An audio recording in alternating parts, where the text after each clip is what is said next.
Salve mates, I hope everything is covered in Tuscan sunshine at your end. I welcome you with a video where I'm gonna play the devil's advocate or God's prosecutor, and this time I'm about to tarnish the first emperor, Augustus. Now people glorify Augustus as the savior of Rome, the man who ended civil wars and restored the republic, but Augustus did something far dangerous than open tyranny. He normalized it. He transformed Rome into a quasi-police state, dismantled republican institutions piece by piece, and began a long, deliberate march toward imperial autocracy, all while pretending the republic still existed. And it wasn't an inevitable process. The fall of the republic was not destiny. The republic had dealt with many internal threats before: Appius Claudius, Tiberius and Gaius Gracchus, Sulla, Marius, both Scipios, Africanus and Aemilianus.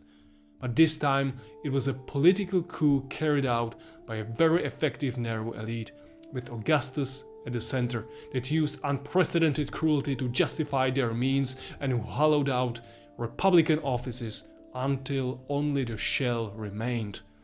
Augustus eliminated it as a meaningful force, centralized authority in his own hands, and normalized the idea that Rome should be ruled by one man. And worse, he normalized the deification of Rome's absolute rulers. Augustus also liked to present himself as inevitable. He wasn't. He needed others to lift him up.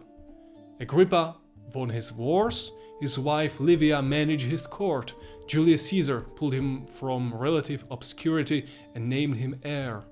Without them, Augustus wouldn't get far. There is a long-standing speculation among ancient sources about Caesar's relationship with the young Octavian. Was it political patronage? Was it personal favoritism? Was it sexual? We don't know, we can't prove it. But what is provable is this: Caesar elevated Augustus far beyond his position, bypassing experienced men, seasoned generals and senators. Whatever the reason, political or personal, Augustus owed everything to Caesar and others. Augustus is often contrasted with Sulla as a more gentle ruler, but Augustus participated fully in the proscriptions. Hundreds of senators and equestrians were killed. Properties were confiscated, enemies were hunted and executed. He also ordered the execution of Caesarion, a child, because the son of Caesar was inconvenient. Cicero, Rome's greatest orator, was murdered by Mark Antony with Augustus' full knowledge. Later Romans condemned Nero for killing Seneca. Augustus did the same and was praised for it. Now politics. What did Augustus actually do for Rome? Apart from roads, public works, sanitation, cities rebuilt, trade expansion, provincial growth, coinage, public order, codified law, peace. What else did he do for Rome, other than those meaningless things I just listed? Let's mention one thing every ruler should have as his number one political priority: an heir. For a man who renamed himself Augustus, the Majestic, and intended to rule the greatest empire in human history alone, his record on succession is astonishingly bad. 3 marriages, only 1 biological child, a daughter, Julia, whom he later banished. He despised his stepson Tiberius and later exiled him as well. He dragged him back only when no one else was left. Before that, Augustus managed to designate 3 heirs: Marcellus, Gaius and Lucius, all of whom conveniently died young.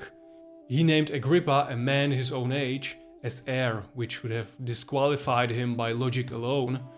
And then, miraculously, once Tiberius and his mother Livia were positioned as successors, everyone stopped dying. A coincidence, no doubt. Also, Augustus founded the Praetorian Guard. This should be enough to tarnish his reputation for centuries.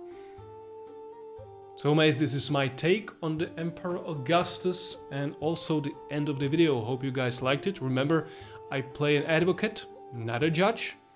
You judge whether the arguments I presented are valuable or not. So without further ado, Vale, stay strong.